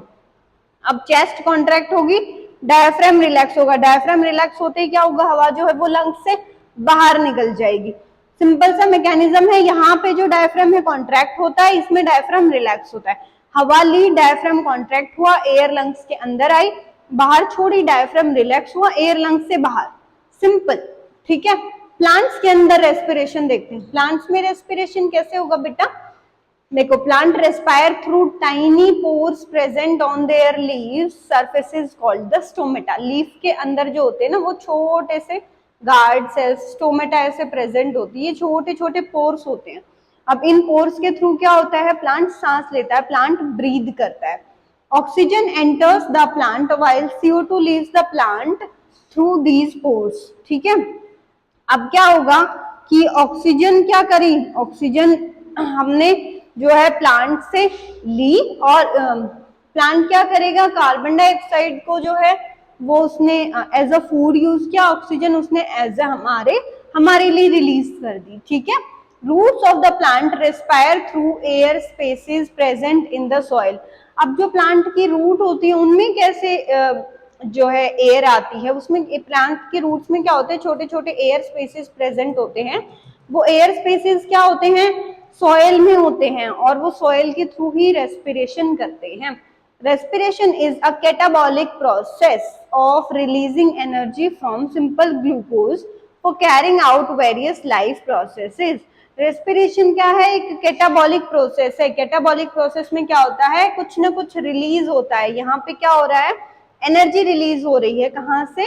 सिंपल ग्लूकोज से, for carrying out various life processes. During respiration, plant absorb oxygen and use them with glucose to create carbon dioxide, water and energy. अब plant ने क्या किया? Plant ने हमारे पास absorb किया, किसको एब्जॉर्ब किया? ऑक्सीजन को एब्जॉर्ब किया, और उसने अपने लिए क्या बनाया? CO2। CO2 क्या है? प्लांट का फूड है ना। उसने अपने लिए क्या बनाई? CO2 बनाई, पानी बनाया, और क्या बनाया? एनर्जी बनाई। ठीक है, तो ये क्या हो गया? प्लांट का खाना हो गया, प्लांट की रेस्पिरेशन हो गई। अब देखो, प्लांट की रेस्पिरेशन की इक्वेशन देख लेते हैं। फोटोसिंथेसिस की भी मैंने आपको इक्वेशन लिखवाई, सारी चीजों की इसीलिए लिखवा रही हूँ क्योंकि इसको बहुत बड़ी लेंथ की फॉर्म में याद ना करना पड़े। जब इक्वेशन बना लोगे ना खुद से, तो स्टेटमेंट तो बना ही लेनी है आप लोगों ने। Okay, so glucose and oxygen, इससे क्या बनेगा? ग्लूकोज और ऑक्सीजन से कार्बन डाइऑक्साइड बनेगी, वाटर बनेगा, और क्या बनेगा? प्लांट की एनर्जी। प्लांट की एनर्जी किस फॉर्म में स्टोर हो रही है? स्टार्च की फॉर्म में, शुगर की फॉर्म में। ठीक है, ग्लूकोज का ये फॉर्मूला है, ऑक्सीजन का ये है, ये कार्बन डाइऑक्साइड का, वाटर का, और ये एनर्जी। एनर्जी प्लांट की किस फॉर्म में स्टोर हो रही है? स्टार्च की फॉर्म में आपकी एनर्जी स्टोर हुई। इसका स्क्रीनशॉट ले लो, ये बहुत काम आएगा। ठीक है, ये हमारा क्या हुआ? रेस्पिरेशन इन प्लांट्स की इक्वेशन हो गई। अब देखते हैं ट्रांसपोर्टेशन इन ह्यूमंस। देखो, ट्रांसपोर्टेशन क्या होता है? जो भी खाना, न्यूट्रिएंट्स या बाकी चीजें एक जगह से दूसरी जगह पर ट्रांसपोर्ट हुई, उसको हमने क्या बोला? ट्रांसपोर्टेशन बोला। अब ट्रांसपोर्टेशन इन ह्यूमंस में क्या क्या इंक्लूडेड होगा? The main transport system in human beings is the circulatory system. Circulatory system हमारा मेन सिस्टम है। सर्कुलेटरी सिस्टम में क्या आता है? हार्ट आता है, और क्या आता है? लंग्स आते हैं। लंग्स के सर्कुलेशन को हम क्या बोलते हैं? Pulmonary circulation. ठीक है, it consist of blood, arteries, veins, capillaries and the heart. ये सारी चीजें इंक्लूडेड होती हैं। अब ब्लड का क्या काम है? ब्लड सबसे पहले क्या करेगा? फूड को ट्रांसपोर्ट करेगा। फूड को ऐसे नहीं है कि हमने पूरी बाइट खाई, उसको ब्लड ले गया और ट्रांसपोर्ट कर दिया, नहीं। छोटी छोटी प्रोसेस में जब ब्लड टूटता है स्टमक से, फिर इंटेस्टाइन से, जो इंटेस्टाइन में एब्जॉर्प्शन होता है ना विलियाई के थ्रू, वो कहाँ होता है एब्जॉर्प्शन? ब्लड में होता है। और तब वो ब्लड से जो न्यूट्रिशन है वो सिक्रीट होता है पूरी बॉडी में, फिर आपका जो न्यूट्रिशन है वो सिक्रीट होता जाएगा। उसके अलावा क्या होता है? ऑक्सीजन होता है, वेस्ट प्रोडक्ट्स होते हैं। ब्लड में वेस्ट प्रोडक्ट्स भी तो होते हैं जो बाहर निकलते हैं हमारी किडनी और यूरिन के थ्रू, ब्लड ही तो फिल्टर होता है। It consist of plasma, RBC, WBC and platelets. ये जो सेल्स होती हैं ये ब्लड के अंदर प्रेजेंट होती है। प्लाज्मा क्या करता है? फूड को ट्रांसपोर्ट करता है, वाटर को, CO2 को और नाइट्रोजनस वेस्ट को। आरबीसी क्या करेंगी? ऑक्सीजन को ट्रांसपोर्ट करेंगे। आरबीसी कैसे करेंगे ऑक्सीजन को ट्रांसपोर्ट? आरबीसी में क्या होता है? हीमोग्लोबिन, और एक जो हीमोग्लोबिन होता है उस पे 4 ऑक्सीजन के मॉलिक्यूल्स जुड़े होते हैं, ठीक है। तो आरबीसी ने क्या किया? ऑक्सीजन को ट्रांसपोर्ट किया। डब्ल्यूबीसी क्या करती है? फाइटिंग सेल से हमारे जो बैक्टीरियाज होते हैं उसको मारेंगी, माइक्रोब्स को, और प्रोटेक्ट द बॉडी, बॉडी को प्रोटेक्ट किया। प्लेटलेट्स ने क्या किया? ब्लड को क्लॉट करना शुरू करा and prevent loss of blood during an injury. कोई भी हमारी इंजरी हुई बॉडी की, ब्लड का लॉस होना स्टार्ट हो गया, लेकिन थोड़ा सा लॉस होगा उसके बाद ब्लड आना रुक जाता है ना, क्यों? क्योंकि प्लेटलेट्स आ जाती है उसके आगे, ऐसे उसको क्लॉट कर लेती हैं आके, ठीक है। अब ट्रांसपोर्टेशन इन ह्यूमंस में आर्टरीज, वीन्स, कैपिलरीज का क्या काम है? देखो, आर्टरीज क्या करेंगी? It they carry pure blood from the heart to all parts of the body. They have thick walled and do not have walls. ये थिक वॉल्ड होती हैं, जो प्योर ब्लड है ना उसको लेके जाती हैं दूसरे पार्ट्स तक। अगर हम पल्मोनरी की बात छोड़ दें, पल्मोनरी को अगर हम छोड़ दें, बाकी सारी आर्टरीज का सेम फंक्शन है कि वो प्योर ब्लड लेके जाती है। पल्मोनरी कैसा लेके जाती है? इम्प्योर। पल्मोनरी का फंक्शन उल्टा होता है, वेन में भी पल्मोनरी का उल्टा होता है। पल्मोनरी वेन प्योर ब्लड लेके जाएगी और पल्मोनरी आर्टरी इम्प्योर लेके जाएगी। अब वीन्स कैसी होती है? वीन्स इम्प्योर ब्लड लेके जाती है। देखो, एक बेसिक सा लाइफ से कनेक्ट करके बताऊंगी। जो इंजेक्शन होता है वो इनमें लगता है जिनमें ब्लू खून दिख रहा है, हमारा ब्लू ब्लड दिख रहा है। ब्लू ब्लड कैसा है? ये क्या है? ब्लू वाली वेन्स है। ब्लू ब्लड कैसा है? इम्प्योर ब्लड है। कोई भी इंजेक्शन जो होता है वो इसमें लगा। अब इसमें क्यों लगा? क्योंकि ये इम्प्योर है, इम्प्योर के अंदर लगा दिया। अब ये ना हमारा ऐसे ऐसे होते हुए यहाँ से हार्ट तक जाएगा। हार्ट तक गया, अब हार्ट क्या करेगा? उसको फिल्टर करेगा। तो उस इंजेक्शन से जो चीजें उसको एब्जॉर्ब करनी थी ना, उनको एब्जॉर्ब करेगा, फिल्टर करेगा और फिर पूरी बॉडी में भेजेगा। इसलिए इंजेक्शन का जो असर है वो होने में फिर भी 5-10 मिनट लगती हैं। तो इसीलिए जो हम इंजेक्शन है वो कहाँ लगाते हैं? वीन्स में। वीन्स कैसी? इम्प्योर है, तो इम्प्योर हार्ट तक पहले जाएंगी, उसको फिल्टर करेंगे, उसको प्योर बनाएंगी। अब आता है हमारे पास capillaries. Capillaries are very narrow blood vessels which connect arteries and veins together. Capillaries ने क्या किया? आर्टरीज और वेन्स को एक साथ इकट्ठा कर दिया। The exchange of food, water, oxygen and CO2 etcetera between the blood cells takes place through the capillaries. अब जो सेल्स के अंदर एक्सचेंज हो रहा है कि कहीं से इम्प्योर आ रहा है, कहीं से प्योर आ रहा है, वो किसके थ्रू हो रहा है? कैपिलरीज के थ्रू हो रहा है। देखो, ये हमें दिखाया गया है कि आर्टरी जो होती है वो कैसे दिखाई गई है? रेड। रेड में क्या है? प्योर ब्लड है, फिल्टर्ड ब्लड है। ये कैपिलरीज है। कैपिलरीज ने क्या कराया? इनका एक्सचेंज कराया दोनों का, ठीक है। वीन है, ब्लू है, इम्प्योर ब्लड है। ऐसे याद रख लो ना, प्योर ब्लड कैसा होता है? रेड होता है। इम्प्योर ब्लड कैसा है? ब्लू है, ठीक है। ऐसे याद कर लो।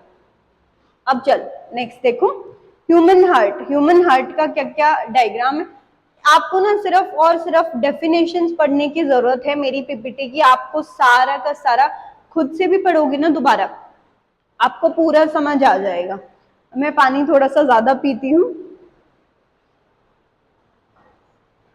चलो, heart is a muscular organ that plays roles of a pump in the circulatory system. एक पंपिंग सिस्टम की तरह काम करता है, पंप होता रहता है ऐसे ऐसे करके। Its pumping action maintains the circulation of blood. इसका जो पंपिंग एक्शन है वही ब्लड को सर्कुलेट कराता है। The size of heart is as big as our fist. एक हमारी जितनी भी मुट्ठी होती है ना, क्लोज्ड फिस्ट, क्लोज्ड मुट्ठी जो हमारी होती है उसको क्या बोलते हैं? Size of the heart. इतना ही इक्विवेलेंट होता है। हार्ट को इतना बड़ा नहीं होता, इतना बस इतना छोटा सा इतना ही है। It is situated in between the lungs, slightly tilted towards the left. Lungs के बीच में थोड़ा सा लेफ्ट में ऐसे टिल्टेड हो रखा है, लेफ्ट पार्ट की तरह ऐसे हल्का सा टिल्टेड है, ठीक है। A sheath of tissue called pericardium protects the muscular heart. Between the heart and the pericardium is a fluid that reduces the friction produced during heartbeat. देखो, जो हार्ट की जो आउटर लेयर है ना उसको हमने क्या बोला? पेरिकार्डियम। और पेरिकार्डियम और ये जो एक्चुअल हार्ट है ना, इसके बीच में यहाँ पे फ्लूइड है। अब ये फ्लूइड क्या करता है? जब बार बार हार्ट पंप हो रहा है ना, हार्ट बीट हो रही है, तो अब इसके बीच में फ्रिक्शन होगा, वरना लेयर और हार्ट के बीच में फ्रिक्शन आएगा। तो उस फ्रिक्शन को रोकने के लिए हमें किसकी जरूरत पड़ी है? फ्लूइड की जरूरत पड़ी। फ्लूइड किसी भी तरह का होता है वो फ्रिक्शन को रोकता है बॉडी में। जैसे जॉइंट्स के बीच में जो फ्लूइड प्रेजेंट होता है तो जॉइंट्स मुड़ते हैं, तो ऐसे अगर ऐसे जो भी जैसे ये एल्बो जॉइंट है, अगर इसके बीच में फ्लूइड नहीं प्रेजेंट होगा तो यहाँ पे बहुत गंदा फ्रिक्शन होगा और हमें पेन होगा। तो जॉइंट्स के बीच में या जहाँ पे भी फ्लूइड प्रेजेंट होता है उसका एक काम ये भी होता है कि वो फ्रिक्शन को प्रिवेंट करता है। अब हार्ट फंक्शन कैसे करता है? The inferior and superior vena cava carries blood into the heart and empty into the right atrium. देखो ये आई inferior vena cava, superior vena cava, ये आई इंफीरियर वेना केवा। देखो अभी मैं बताऊंगी मोटा मोटा हार्ट का डायग्राम। अगर आपको पूरी एक्सप्लेनेशन देखनी है तो जो मैंने डायग्राम्स वाली वीडियो दी हुई है उसमें मैंने एकदम कंप्लीट आपको एक्सप्लेन करके सारे डायग्राम्स बताए हुए हैं, आप वो जाके देख सकते हो वीडियो। तो यहाँ से आई सुपीरियर वेना केवा, यहाँ से आई इंफीरियर वेना केवा, ये राइट एट्रियम में खाली हो गई, ये हो गया हार्ट का फर्स्ट चैम्बर। राइट एट्रियम से ये कहाँ गए? राइट वेंट्रिकल में, ये हो गया सेकंड चैम्बर। यहां से ये लोग कहाँ गए? यहां से ये लोग गए, सबसे पहले एक मिनट देखो, अब यहां से ये लोग जाएंगे इधर, इधर से ये लोग गए यहाँ पे पल्मोनरी आर्टरी के थ्रू गए लंग्स तक। लंग्स में क्या गए? लंग्स में जाके इन्होंने क्या करा? ऑक्सीजन ऐड करी। ऑक्सीजन ऐड करके पल्मोनरी वीन के थ्रू ये आए हार्ट के लेफ्ट एट्रियम में, थर्ड चैम्बर में। थर्ड चैम्बर से आए फोर्थ चैम्बर में, लेफ्ट वेंट्रिकल में। यहां से ये चले गए ऑर्टा में, और ऑर्टा क्या करेगा? ब्लड को सर्कुलेट कर देगा। देखो 4 से 5 स्टेप हैं, कोई ज्यादा मुश्किल स्टेप है नहीं, लेकिन हार्ट को मैंने इतना अच्छे से डायग्राम वाली वीडियो में एक्सप्लेन करा हुआ, आप वो वीडियो देख लें जाके। It flows from the right atrium to the right ventricle via the tricuspid valve. Tricuspid valve कौन सी है? ये वाली है, ठीक है। The right ventricle sends blood to the pulmonary valve where it enters the pulmonary artery and travels to the lungs. देखो right ventricle से कहाँ गया? पल्मोनरी आर्टरी के थ्रू लंग्स में, लंग्स से वापस आया वीन के थ्रू एट्रियम में, ठीक है। अब देखते हैं लिम्फ। लिम्फ क्या होता है? लिम्फ एक क्लियर फ्लूइड है that circulates through the lymphatic system and transport cells that aid in fight against infection and other disease. Lymph एक ऐसा क्लियर फ्लूइड है जो सर्कुलेट करता है लिम्फेटिक सिस्टम में, that transport cells that aid in fighting against infection, जो infections के against fight करता है डिजीज में। Also known as lymphatic fluid, और इसको हम क्या बोलते हैं? लिम्फेटिक फ्लूइड भी बोलते हैं। It is formed when some plasma proteins and blood cells escape into intercellular spaces in the tissues via the pores in the capillaries wall। अब क्या होता है? देखो कुछ प्लाज्मा या प्रोटीन्स या जो ब्लड सेल्स होती है ना, वो ऐसे इंटरसेल्युलर में आ जाती है, बाहर जो इंटरसेल्युलर स्पेस है ना, हर सेल्स के बाहर का जो स्पेस है वहां आ जाती है। कुछ आरबीसी, कुछ डब्ल्यूबीसी, कुछ प्लेटलेट्स बाहर आ गई, अपनी जगह से बाहर आ गई। उन्होंने क्या करा? बाहर की साइड फ्लूइड बना लिया, उस बाहर की साइड के फ्लूइड को हमने क्या बोल दिया? लिम्फ बोल दिया। बस सिंपल सा फंडा है। प्लांट में ट्रांसपोर्टेशन देख लो। ट्रांसपोर्टेशन के बाद शायद एक रह गया है आपका एक्सक्रीशन, आपका लाइफ प्रोसेस कंप्लीट हो जाएगा। अब देखो transportation in plants. In plants, transportation of materials like food, water and minerals takes place through conducting tissues called xylem and phloem। देखो ट्रांसपोर्टेशन का मतलब क्या होता है? किसी भी चीज को एक जगह से दूसरी जगह तक लेके जाना। चैप्टर के शुरू में बताया बायोलॉजी है, टर्म्स को तोड़ के पढ़ना सीखो। टर्म्स को तोड़ के पढ़ोगे, क्या देखा? ट्रांसपोर्टेशन, ट्रांसपोर्ट करना। ट्रांसपोर्ट का मतलब क्या होता है? एक जगह से दूसरी जगह तक लेके जाना, ठीक है। जाइलम में क्या होगा? दो चीजों के थ्रू हो रहा है। पहला किसके हो रहा है? जाइलम। दूसरा किसके हो रहा है? फ्लोएम के थ्रू। जाइलम क्या करेगा? Transports water and mineral. बस इतना याद रखो, जो मेन चीज होगी वो इतनी याद रखो। आगे की कहानी हम बना लेंगे, आगे की कहानी हमें याद भी आ जाएगी।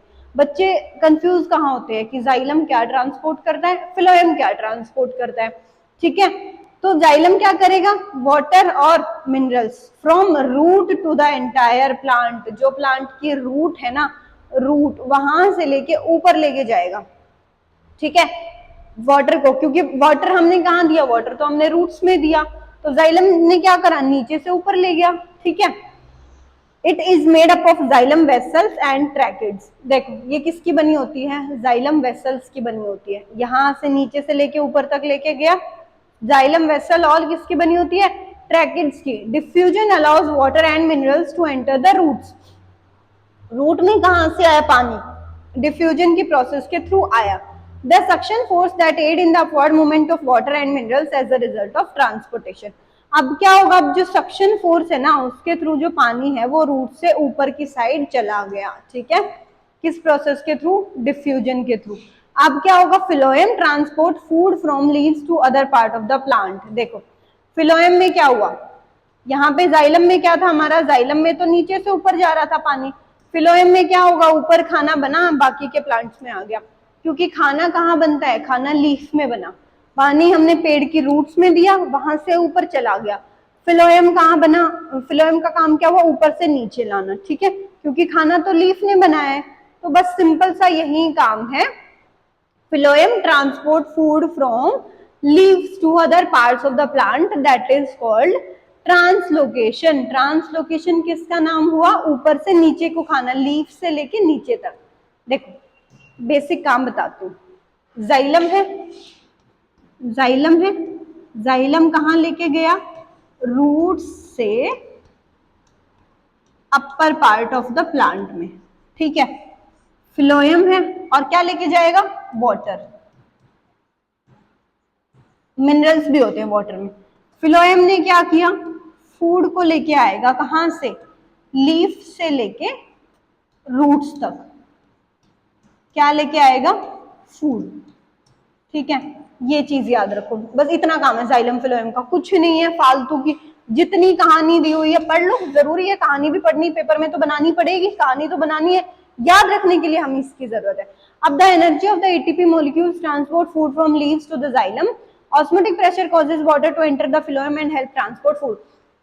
ऑस्मोटिक प्रेशर की वजह से क्या होता है, जो पानी है वो फिलोएम में भी जाता है, और पानी, क्योंकि लीफ को भी तो पानी चाहिए ना खाना बनाने के लिए, तो ये एक दूसरे में एक्सचेंज भी करते रहते हैं। जाइलम अपनी चीजें फिलोएम को देता है, फिलोएम अपनी चीजें जाइलम को देता है। सीव ट्यूब दी हुई है, कंपेनियन सेल्स दी हुई हैं, ठीक है। अब देखो नेक्स्ट पार्ट आ गया हमारे पास, एक्सक्रीशन। एक्सक्रीशन शायद आपकी लास्ट प्रोसेस है, एक्सक्रीशन, उसके बाद चैप्टर आपका खत्म हो जाएगा। इतना बड़ा नहीं है, ये मत सोचना कि बहुत ज्यादा बड़ा हो गया है। ओके अब देखो, excretion is a biological process by which the body gets rid of excess और टॉक्सिक वेस्ट। क्या होता है, जो एक्स्ट्रा मटेरियल है, एक्सेस मटेरियल है, या फिर जो टॉक्सिक मटेरियल है, उसको क्या करेगी बॉडी, बाहर निकाल देगी। Excretion eliminates unwanted metabolites. Excretion ने क्या किया, अनवांटेड चीजों को बाहर निकाला, टॉक्सिक केमिकल्स को बाहर निकाला, रेगुलेट आयनिक, ठीक है, इन चीजों को तो क्या करा, बाहर निकाला एक्सक्रीशन ने। उसके बाद क्या करेगा, आयनिक कॉन्सेंट्रेशन को मेंटेन किया, बॉडी फ्लूइड्स को मेंटेन किया। क्योंकि देखो अगर एक्सक्रीशन की प्रोसेस ने आपका 10 लीटर पानी दिन का बाहर निकाल दिया, हम तो मर जाएंगे, 10 लीटर फ्लूइड लॉस हमारा हो गया, आदमी वही खत्म है, ठीक है। तो एक्सक्रीशन में पता होना चाहिए कि कितना बॉडी फ्लूइड निकालना है और कितना बॉडी फ्लूइड अंदर रखना है। It regulates water content in the body, water content को रेगुलेट करके रखता है कि कितना निकालना है और कितना अंदर रखना है। And it regulates pH of body fluids, body fluids के अंदर पीएच है, पीएच किसकी वजह से आ रहा है, जो भी हमारे सोडियम पोटेशियम, ठीक है, जितने भी हमारे आयंस प्रेजेंट हैं फ्लूइड्स के अंदर, अगर वो लॉस हो गए। अब देखो जैसे आपको लूज मोशंस जब लगते हैं तो क्या होता है, आपका एक्सेस ऑफ फ्लूइड लॉस्ट होता है, जो आपका फीकल मैटर होता है, उसके साथ आपका पानी बहुत ज्यादा अमाउंट में बाहर आता है। इसीलिए जब आपको लूज मोशन लगते हैं तो चक्कर आते हैं, बीपी डाउन जाता है, ग्लूकोज की नीड पड़ती है ना, क्यों, क्योंकि बॉडी का फ्लूइड लॉस हो गया, फ्लूइड नहीं मेंटेन हो पा रहा है। In unicellular organism, waste products are removed from the body by simple diffusion. Unicellular organism कौन हो गया, अमीबा पैरामीशियम, ठीक है। उनमें क्या होता है, जो वेस्ट प्रोडक्ट्स होते हैं ना वो सिंपल डिफ्यूजन से निकल जाते हैं। और कॉम्प्लेक्स ऑर्गेनिजम्स में क्या होता है, स्पेशलाइज्ड ऑर्गन्स होते हैं। हमारे अंदर क्या है, हमारे excretory organs, kidney, ureter, bladder और रेक्टम एंड एनस, ये हमारे हो गए एक्सक्रीटरी ऑर्गन्स हमारी बॉडी के। ओके, ह्यूमन एक्सक्रीटरी सिस्टम में क्या क्या आता है, किडनी, यूरेटर, ब्लैडर कैसे कैसे फंक्शन करते हैं, सारा देख लेते हैं। चलो, human excretory system consist of a pair of kidney, ureter, bladder and urethra. ये चीजें होती, देखो किडनी, ये आ गई हमारी किडनी, यूरेटर जो हमारी बाथरूम की नालियां होती है ना, जो हमारे जो भी यूरिन होता है उसको किडनी से लेके नीचे ब्लैडर तक लेके आएंगी, उसको हमने बोला यूरेटर।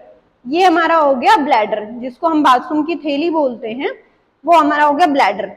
और ये हो गया यूरिथ्रा, जहां से हमारा यूरिन बाहर एनवायरमेंट में पास आउट होता है, उसको हमने बोला यूरेथ्रा। बस इतना सा समझना है, उन्हीं की एक्सप्लेनेशन दी हुई है।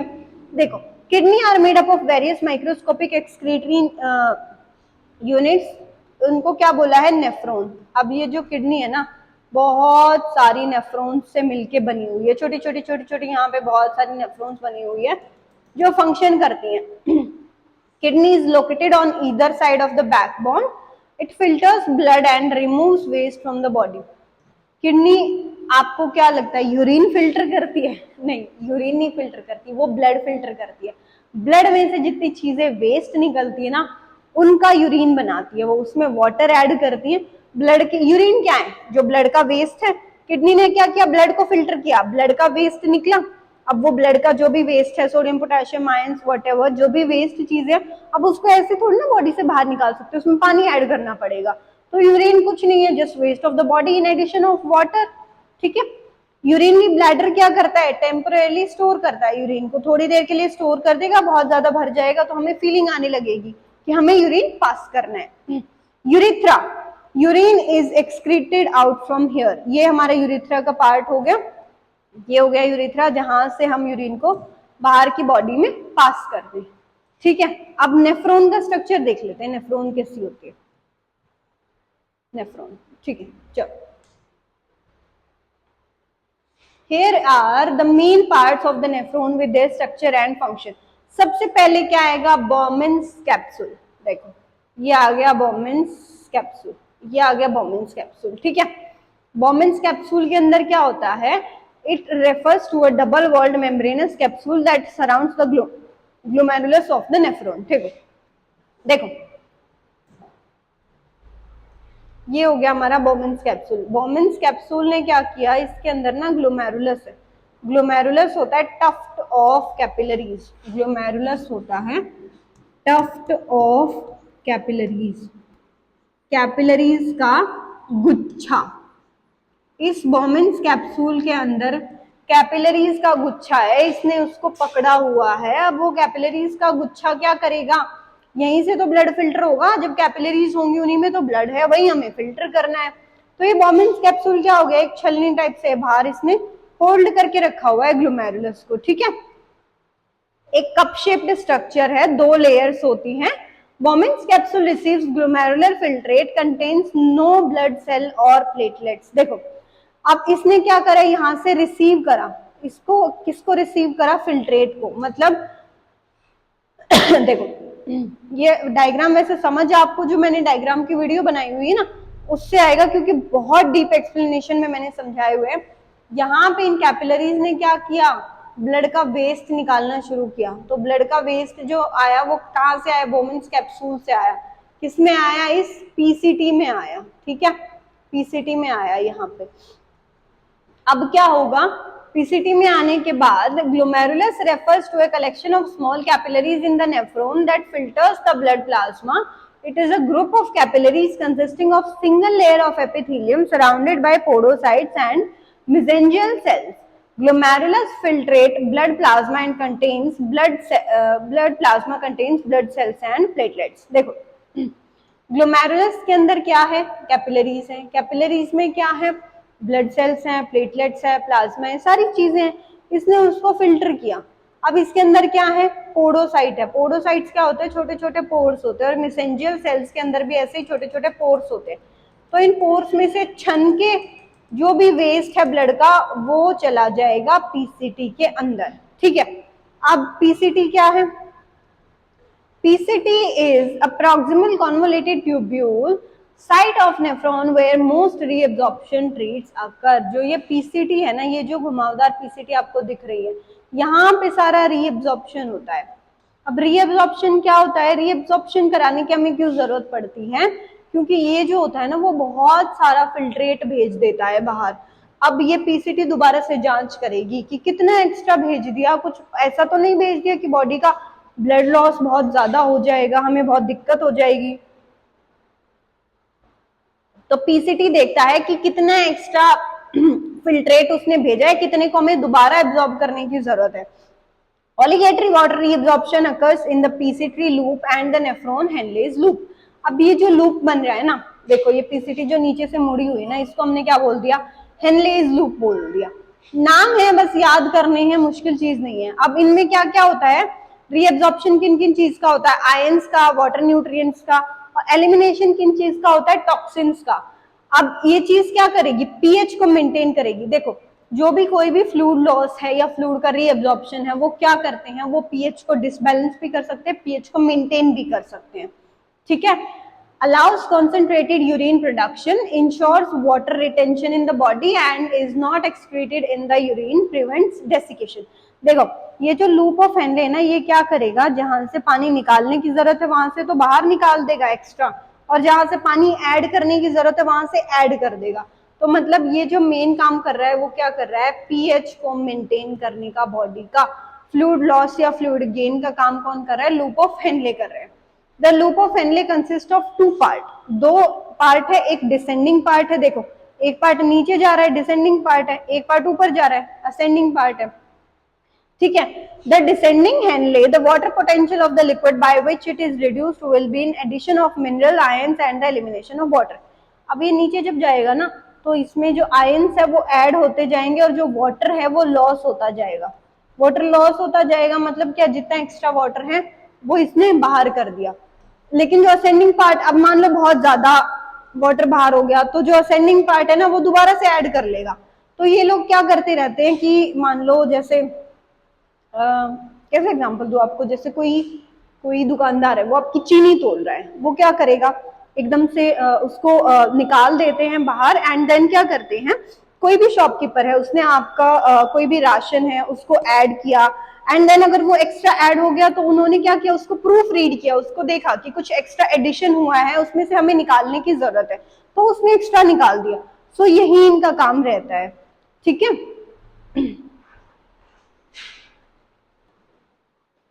तो इनका मेन काम क्या होता है? प्रूफ रीडिंग का काम है इनका मेन, कि जहां पे भी वाटर कम है तो डाल दिया, और वाटर एक्स्ट्रा है तो उसको निकाल दिया। डीसीटी का सिर्फ मेन काम ये है।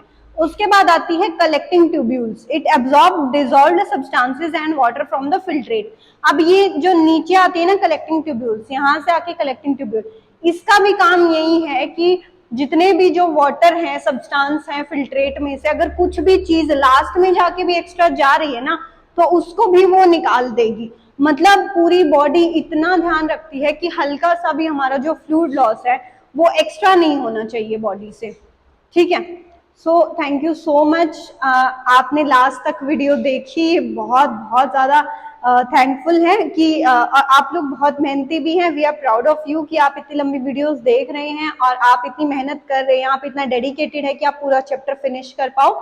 तो आप हमसे ना डायरेक्टली व्हाट्सएप चैट कर सकते हैं इस लिंक के थ्रू। ये लिंक हम डिस्क्रिप्शन में भी डाल देंगे। इस लिंक के थ्रू डायरेक्ट एक व्हाट्सएप ग्रुप बनाया हुआ है जिसमें आप डायरेक्टली अपने डाउट्स पूछ सकते हैं हमसे। मैं भी उस ग्रुप में हूँ, आप डायरेक्टली मुझसे कनेक्ट कर सकते हैं, और हमारे बाकी टीचर्स भी हैं। आपको अगर अदर सब्जेक्ट्स में भी डाउट आते हैं तो भी आप हमसे डायरेक्टली व्हाट्सएप पे कनेक्ट कर सकते हैं। उसके बाद हमारा इंस्टाग्राम प्रोवाइडेड है, हमारा अमेजोन लिंक है। अमेजोन पे हमने माइक्रो नोट्स दिए हुए हैं, जो भी आपको एग्जाम से पहले एक दिन का जो स्ट्रेस होता है कि छोटे छोटे नोट्स चाहिए होते हैं हमें पढ़ने के लिए, तो वो बना के हमने अमेजोन पे डाले हुए हैं। आप सर्च कर सकते हैं micro notes by VOE academy of biology, also maths, physics, chemistry, हर सब्जेक्ट के हैं। आप हमारे यूट्यूब चैनल को सब्सक्राइब कर सकते हैं, फॉलो कर सकते हैं। Thank you so much.